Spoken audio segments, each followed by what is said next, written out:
नमस्कार, आप देख रहे हैं न्यूज इंडिया की खास पेशकश जीरो टॉलरेंस। आज हम अपने इस खास प्रोग्राम में बात केंद्र सरकार की जीरो टॉलरेंस नीति की करेंगे, जिसके कदम से कदम मिला देश की जांच एजेंसियां लगातार कार्रवाई कर रही हैं। ईडी और सीबीआई लगातार भ्रष्टाचार के खिलाफ मुहिम छेड़े हुए हैं। एक तरफ सीबीआई लगातार कार्रवाई कर देश में आरोपियों में खौफ भरने में जुटी है, तो दूसरी तरफ ईडी भी लगातार आरोपियों के खिलाफ कार्रवाई कर सलाखों के पीछे पहुंचा रही है। और इसी कड़ी में झारखंड के पूर्व मुख्यमंत्री हेमंत सोरेन के बाद जम्मू कश्मीर के पूर्व राज्यपाल सत्यपाल मलिक भी शामिल हो गए हैं। कीरू हाइड्रो पावर प्रोजेक्ट में भ्रष्टाचार को लेकर सीबीआई ने करीब 30 ठिकानों पर छापेमारी की।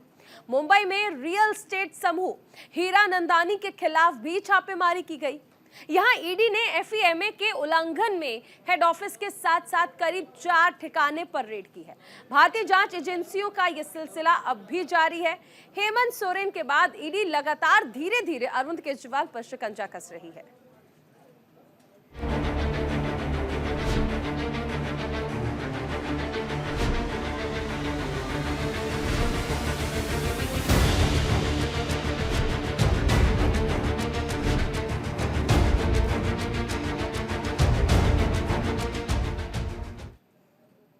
'कीरू हाइड्रो पावर प्रोजेक्ट में भ्रष्टाचार को लेकर खुलासा करना जम्मू कश्मीर के पूर्व राज्यपाल सत्यपाल मलिक के लिए गले की फांस बन गया है। जिस भ्रष्टाचार को लेकर कुछ समय पहले सत्यपाल मलिक ने खुलासा किया था, उसे लेकर एक बार फिर से सीबीआई ने छापेमारी शुरू कर दी है। लोकसभा चुनाव से पहले छापेमारी ने एक नई सियासत को जन्म दे दिया है। दिखाते हैं आपको इस रिपोर्ट में।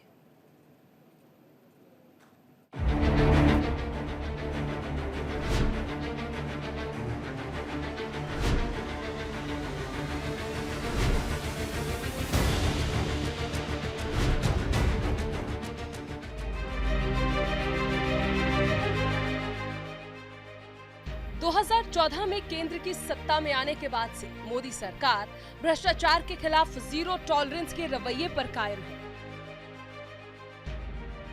प्रधानमंत्री नरेंद्र मोदी की सरकार देश में भ्रष्टाचार को लेकर सख्त रुख अपनाए हुए है। देश की जांच एजेंसियों ने भी सरकार के साथ कदम से कदम मिलाया है। जांच एजेंसियां अब तक लाखों करोड़ों रुपए की संपत्ति जब्त कर चुकी है। भ्रष्टाचार के आरोप में लिप्त कई लोगों को सलाखों के पीछे पहुंचाया गया है। ईडी का चाबुक सिर्फ कारोबारियों पर ही नहीं, बल्कि भ्रष्ट नेताओं पर भी चल रहा है। हेमंत सोरेन, अरविंद केजरीवाल, मनीष सिसोदिया और धीरज साहू के बाद जम्मू कश्मीर के पूर्व राज्यपाल सत्यपाल मलिक भी भ्रष्टाचार को लेकर एजेंसियों के रडार पर आ गए हैं। सीबीआई ने सत्यपाल मलिक के ठिकाने समेत 30 ठिकानों पर छापेमारी की। सीबीआई ने ये कार्रवाई कीरू हाइड्रो इलेक्ट्रिक प्रोजेक्ट में करप्शन को लेकर की है। इससे पहले कीरू हाइड्रो इलेक्ट्रिक प्रोजेक्ट को लेकर 2022 में भी देश भर में 16 जगह पर छापेमारी हुई थी।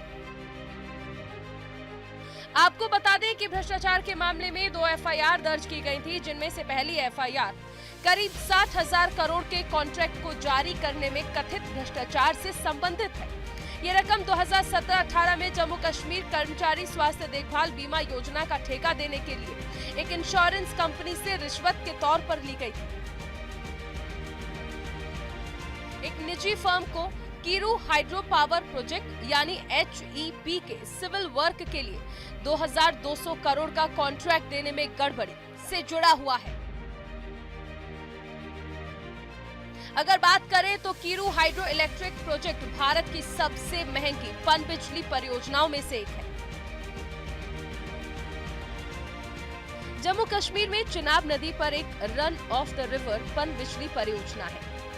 इस परियोजना से 624 मेगावाट बिजली का उत्पादन होगा। जम्मू और कश्मीर राज्य की बिजली जरूरतों को पूरा करने में महत्वपूर्ण भूमिका निभाएगा। राज्य के दूर दराज के इलाकों में बिजली पहुंचने में मदद मिलेगी। इस परियोजना के 2025 में पूरा होने की उम्मीद है। परियोजना की अनुमानित लागत करीब 4,285.59 करोड़ रुपए है। चिनाब वैली पावर प्रोजेक्ट में पावर ट्रेडिंग कॉर्पोरेशन की 2% हिस्सेदारी है। जम्मू कश्मीर सरकार की 85% और NHPC की 51% हिस्सेदारी है। जम्मू कश्मीर में राज्यपाल के पद पर रहते हुए सत्यपाल मलिक ने दावा किया था कि उन्हें 2 फाइलों को मंजूरी देने के लिए 300 करोड़ की रिश्वत की पेशकश की गई थी। उनके पास 2 फाइलें आई थी।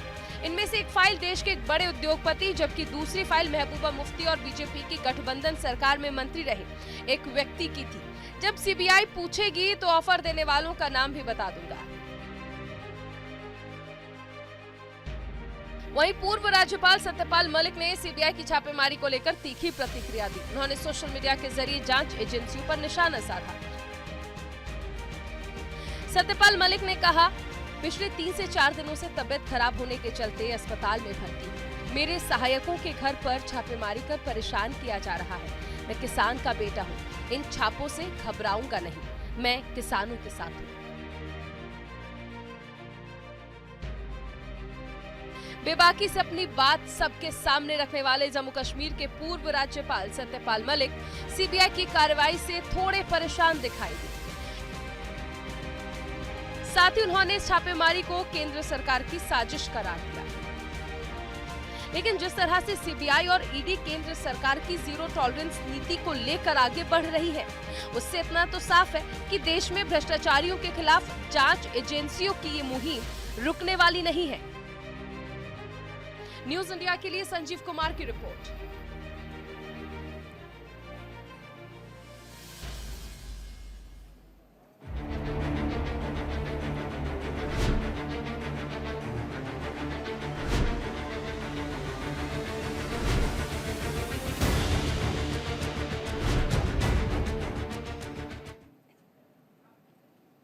एक तरफ भ्रष्टाचार को लेकर सीबीआई ने जम्मू कश्मीर के पूर्व राज्यपाल सत्यपाल मलिक के यहां छापेमारी की, तो वहीं दूसरी तरफ मुंबई में ईडी ने रियल एस्टेट ग्रुप हीरा नंदानी के दफ्तर पर छापेमारी की। हीरा नंदानी समूह पर FEMA के नियमों का उल्लंघन करने का आरोप है। दिखाते हैं आपको ये रिपोर्ट।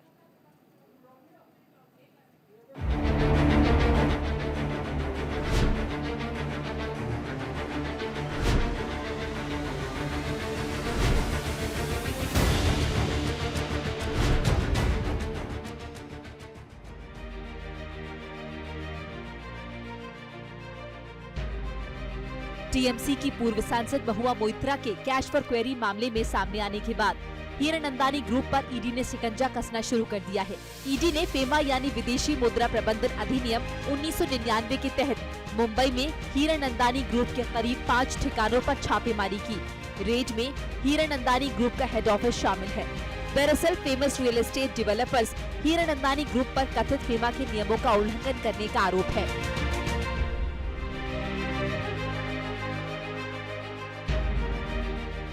के उल्लंघन करने पर ईडी ने कार्रवाई की। विदेशी वित्तीय लेन देन का आरोप है। हीरा नंदानी ग्रुप में फेमा का उल्लंघन किया। इससे पहले 2022 में ईडी की टीम ने टैक्स चोरी के आरोप में हीरा नंदानी ग्रुप के 24 ठिकानों पर छापेमारी की थी। उस दौरान ईडी ने मुंबई, बेंगलुरु और चेन्नई में हीरा नंदानी ग्रुप के दफ्तरों पर फाइनेंस से संबंधित कई दस्तावेज खंगाले थे। मुंबई, बेंगलुरु, चेन्नई और हैदराबाद में हीरा नंदानी ग्रुप की कई रियल एस्टेट परियोजनाएं हैं। एक बार फिर से ईडी ने हीरा नंदानी ग्रुप पर शिकंजा कसते हुए समूह के हेड ऑफिस समेत कई ठिकानों पर छापेमारी की। इस दौरान ईडी ने हीरा नंदानी ग्रुप के हेड ऑफिस में कई दस्तावेज खंगाले। साथ ही ईडी ने ऑफिस में स्टाफ से भी पूछताछ की। हीरा नंदानी समूह के को फाउंडर है निरंजन। हीरा नंदानी की दौलत $1.5 बिलियन है। निरंजन देश के टॉप 100 अरबपतियों में शामिल है। Energy, infra, natural gas pipeline और गैस भंडारण टर्मिनल्स का निर्माण करता है। हीरा नंदानी समूह समय खबरों में आया जब बीजेपी सांसद निशिकांत दुबे ने लोकसभा अध्यक्ष ओम बिरला को लिखित शिकायत देकर टीएमसी की पूर्व सांसद महुआ मोइत्रा पर पैसे लेकर संसद में सवाल पूछने का आरोप लगाया था। सांसद निशिकांत दुबे का कहना था कि महुआ मोइत्रा ने दर्शन हीरानंदानी से पैसे लेकर संसद में सवाल पूछे और अडानी ग्रुप की आड़ में प्रधानमंत्री नरेंद्र मोदी की इमेज खराब करने की कोशिश की। एथिक्स कमेटी ने जांच के दौरान पाया महुआ मोइत्रा ने अपनी संसदीय लॉगिन आईडी और पासवर्ड दर्शन हीरानंदानी को दिए थे। इसके बदले में हीरानंदानी ग्रुप से महुआ मोइत्रा को गिफ्ट मिले थे। बता दें कि पूछताछ के दौरान दर्शन हीरानंदानी ने खुलासा किया था कि संसदीय पोर्टल पर सवाल अपलोड किए थे, जिन सवालों को महुआ मोइत्रा ने संसद में उठाया था। वहीं जांच में दोषी पाए जाने के बाद महुआ मोइत्रा की संसद सदस्यता रद्द कर दी गई थी। इसके बाद से केंद्रीय जांच एजेंसियां लगातार हीरानंदानी ग्रुप के खिलाफ अलग अलग मामलों में जांच कर रही है। इसी कड़ी में ईडी ने मुंबई में एक बार फिर हीरानंदानी के कई ठिकानों पर छापेमारी की।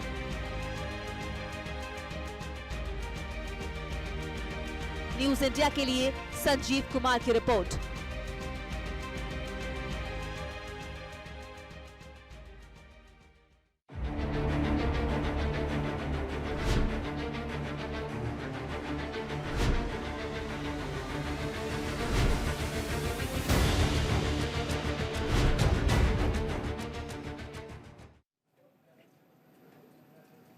केंद्र सरकार की जीरो टॉलरेंस नीति के तहत जांच एजेंसियों ने झारखंड में बड़ी कार्रवाई की। हेमंत सोरेन से पूछताछ के बाद ईडी ने उन्हें हिरासत में ले लिया। दिल्ली के मुख्यमंत्री अरविंद केजरीवाल के लिए भी ईडी लगातार परेशानी का सबब बनी हुई है। ईडी ने पूछताछ के लिए अब तक कुल 7 नोटिस भेजे हैं, लेकिन केजरीवाल ने पिछले 6 नोटिस की तरह 7वें नोटिस को भी अवैध करार दे दिया है। दिखाते हैं आपको ये रिपोर्ट।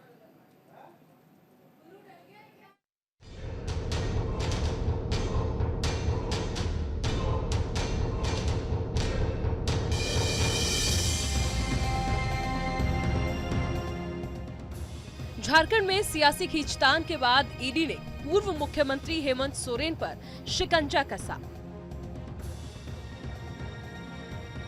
ईडी ने जमीन घोटाले के आरोप में पूछताछ के बाद उन्हें गिरफ्तार किया।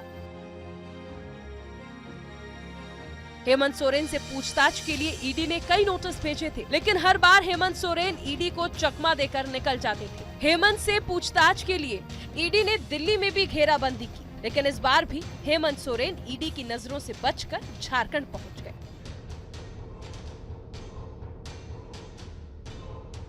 इसके बाद ईडी ने भी हेमंत सोरेन के खिलाफ मोर्चा खोल दिया। तंज कसते हुए कहा कि अगर पूछताछ के लिए आप नहीं आएंगे तो हम आ जाएंगे।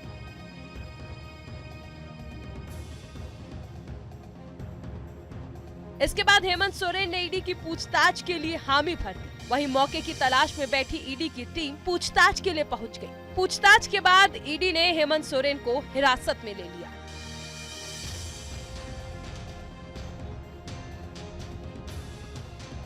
इस कड़ी में दिल्ली के मुख्यमंत्री अरविंद केजरीवाल भी शामिल हैं। उन्हें भी ईडी अब तक 7 बार समन भेज चुकी है, लेकिन अरविंद केजरीवाल हर बार ईडी के समन को गैर कानूनी बताकर पूछताछ से इनकार कर देते हैं।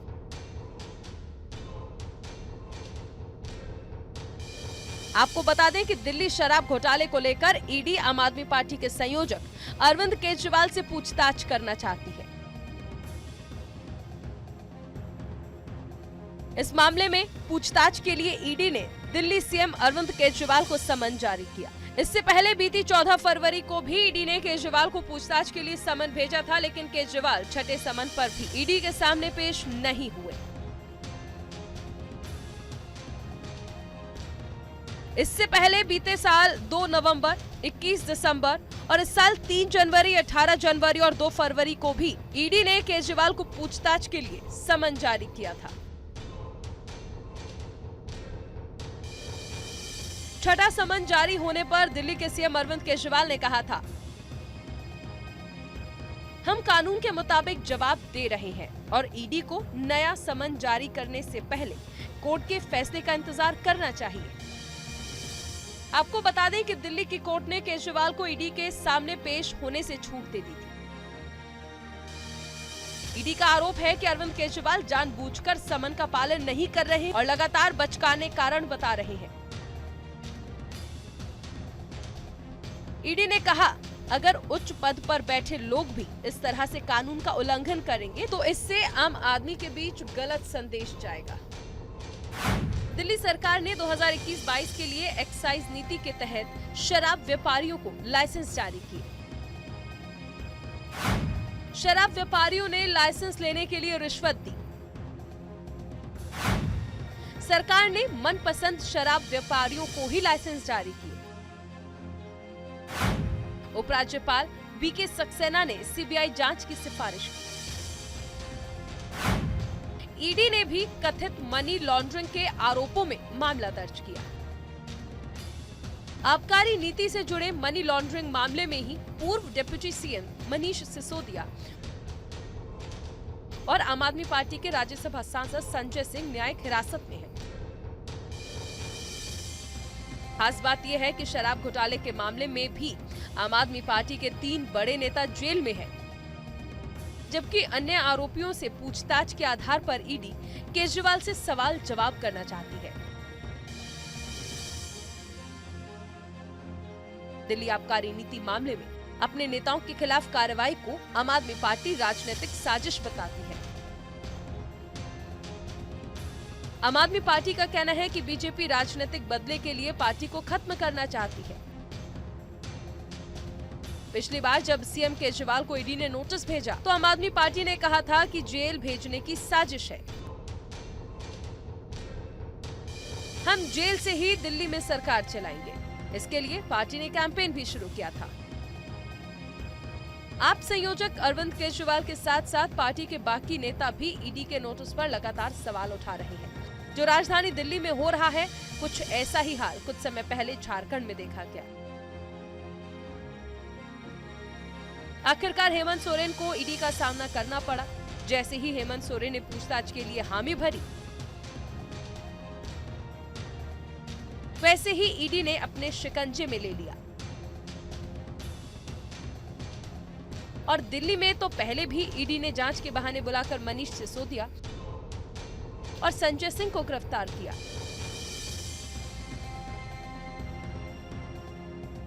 ऐसे में अरविंद केजरीवाल को डर सता रहा है कि कहीं मनीष सिसोदिया और संजय सिंह की तरह ईडी उन्हें भी गिरफ्तार न कर ले। न्यूज इंडिया के लिए संजीव कुमार की रिपोर्ट। तो जीरो टॉलरेंस नीति के तहत लगातार जांच एजेंसियां कार्रवाई कर रही हैं। विपक्ष का कहना है ये सब कुछ सिर्फ और सिर्फ केंद्र सरकार के इशारे पर होना है, लेकिन केंद्र सरकार ने ये स्पष्ट किया कि भ्रष्टाचार के खिलाफ हमेशा उनकी जीरो टॉलरेंस नीति रहेगी। और इसी के साथ इस खास पेशकश में फिलहाल इतना ही। आप बने रहिए न्यूज इंडिया के साथ।